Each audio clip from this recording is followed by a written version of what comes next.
with mountain men, we don't avoid challenging, tough conversations. We tackle them head on. And that's exactly what we're going to do today. We're going to talk about, is it cheating if there's no sex? Why men find themselves in this pattern, what the root cause is, and how to overcome it. We're going to talk about that in today's video. Most men wear masks. My name is Eric Wayne Wade. I meet with men just like you every week to break the silence, unmask, and embrace vulnerability to rise into the men we were created to be. Is it cheating if there's no sex? I believe a lot of men dance around this question. Let's be real. Let's get it out of the way. Yes. Yes, it's cheating even if there's no sex, because cheating isn't just what happens in a bedroom. It's what happens in your heart. It's what happens in your mind. It's what happens with your integrity. And it's not just about breaking the physical boundaries. It's about breaking that trust. And there are so many ways that you can break that trust involving another member of the opposite sex that can damage your relationship, your marriage, private conversations, DMs, emotional affairs. All of this can kill and will kill a marriage if you entertain these things. Men find so many different avenues to try to say that it's not cheating or that it's not that big of a deal. Don't believe that. Don't believe that. If you care about your marriage, if you care about your family, at all costs, you've got to remove yourself from any situation that can lead to emotional affairs, private conversations, intimacy with somebody that's not your wife. Intimacy is something that is exclusive for just your partner. And so much of intimacy, it goes beyond physical. And so much of what men use as an excuse for it not cheating is that it's not physical, and that's just simply not true. So we've established that it's cheating. Why do men do it? Why do men find themselves in a pattern of having inappropriate conversations, inappropriate relationships with women? There's a lot of different reasons. For myself, I found myself in this pattern for years and years in every relationship I've been in, and it rooted in just not feeling validated. Now, I couldn't have told you that throughout the years. It's taken a lot of work and realization and honesty to come to that root cause and the truth that I made those mistakes. I made those decisions. I created opportunities for me to have those interactions because deep down, I felt like I wasn't enough. I felt like I was unworthy, and I needed, in my mind, those interactions to feel valid, to feel validation. I didn't wake up every day and say, "Hey, I'm going to go cheat. I'm going to go have an inappropriate conversation." It never started that way. I would present myself as someone who was wounded, someone who was broken, someone who was lacking something in my current relationship. And women who are looking for that type of interaction with that type of person, they see it. You're on the same wavelength, you're on the same frequency. So once they identify it, once you identify that someone will respond to that, it starts subtly. Eye contact, a flirtatious smile, a simple comment, and then it goes from there. The question is, where do you draw the line? Exactly, exactly. That's why it's cheating. I've taken this to the extreme without getting physical, to the point where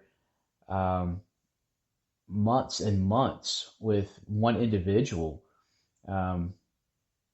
multiple times of just being so wrapped up in those interactions, whether it's digitally or just conversation, texting, whatever, to where that dopamine is what I'm after. Nothing physical involved. It's just the world that I'm creating in my head and this fake validation and this dopamine that I'm addicted to at this point, um, that I can't get away from. And it took me years of just falling into the same dumb mistakes and patterns before I realized how to avoid it. So needing that validation, feeling broken, those are some of the main reasons that I have fallen into that pattern in the past. Um, for different men, it might be something different, but I would venture to say that needing that validation or on some level deep down feeling unworthy or incomplete could be a major cause to why men find themselves in that pattern. So, as men, how do we overcome this? Well, if what causes us to look for these types of interactions is the deep belief that we're somehow broken, then the fix to it is to realize that we're not broken, to realize that we are whole and that we're not wounded. When we show up, first of all, internally and come to that realization that I'm not lacking anything. I don't need fixing. I'm complete. I'm whole. When I believe that to my core, I don't go looking for band-aids. I don't go looking for quick fixes to make me feel better. I believe I'm whole. And so getting to the root of the inner work that has really helped me get to the point of no longer needing that validation. Um, my presence is completely different.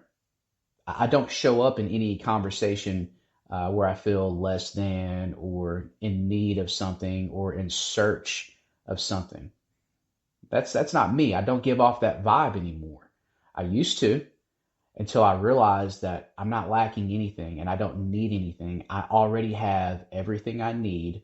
I don't need another woman's attention to validate who I am and the truth of my purpose. So once you've come to the point to where you believe, you know that you're not lacking anything and you don't need that validation, now it's time to get practical. Set boundaries. Don't play in the gray area. Set clear boundaries. If you're doing something in secret, if it feels like this might not be right, run away as fast as you possibly can. I used to have a fear of hurting someone's feelings because I wouldn't just quickly cut something off or I wouldn't entertain a comment. Not anymore. I'm sure there are women right now who think I'm a jerk because I'm not as friendly as I used to be with women. I'm just not. I'll ignore a comment. I won't entertain certain comments, laughing jokes. I won't do it. And I'm not pretending either because I deep down believe I don't need to entertain that. I don't need to. I don't have the desire to. And so setting clear boundaries, that means, in years of recovery and being a recovery leader, I've had women reach out to me and say, I'm really struggling with something. Can you help me out with this? And I'll say, no, it's part of my policy that I don't have those conversations with women. I can direct you to perhaps my wife or other women that might be able to help you. But I'm sorry, I can't help you in this situation. That's a clear boundary that I set with women that I work with. I've had a pattern in the past of getting way too comfortable with women that I work with. So now I know that if I can tell a woman is trying to take a conversation outside of just what work is and try to make it more casual, more comfortable, deeper, I cut it off. I do not entertain those conversations. As men, you have to be confident enough, whole enough, and firm enough to set those boundaries and do not waver. Don't play in the gray area, because you will get pulled in. You will get pulled in, and that's all that it takes for you to get on the path to destroy your marriage and your family and everything you got going good for you in your life. Another thing you need to do is get a brotherhood, and this can be one guy, this can be a couple of guys, it can be a handful of guys. Talk about this stuff. I would say weekly. Get together and say, hey, man, I overcame something this week. There was an opportunity, and in the past, I know I would have entertained it, and I was able to just walk away and realize the truth of who I am, and be proud of the decision that I made. There's so much shame and guilt that you carry when you entertain those little things. And on the other side of that coin, there's so much freedom and liberation when you physically see yourself walk away from those situations. You realize you're not who you used to be. You have overcome something that kept you prisoner, a destructive force in your life, by learning who you really are and realizing you really don't need cheap interaction. Ask yourself, what am I trying to get from this? Am I trying to get a quick fix? Am I trying to get dopamine fix? Ask yourself, what am I trying to accomplish in this interaction? It's cheap, okay? It's fugazi, it's fake, it's not real. Don't buy into it. Invest in true connection with your spouse. And if you're a woman and you happen to stumble across this video, I want to just throw this in here. If you have a husband that has been in this pattern or in this cycle, know that it's not about you. Okay? He's got stuff going on inside. He's not feeling validated. He's not feeling complete. And again, that doesn't mean that it's something that you're not doing or something that you are doing. It's something that's going on deep down inside of him that was taking place way before you ever stepped into his life. Something you can do is just focus on your inner work and your value and your worth, understanding that what he's doing, his behaviors, his actions, what he's doing has nothing to do with you, and don't let that take away from who you know you are and the value and the worth that you have. Bottom line, cheating isn't about sex. It's about secrecy, betrayal, and broken trust. Men, if you find yourself in this cycle, know that you're not broken. Okay, you don't need to be fixed. You are already whole.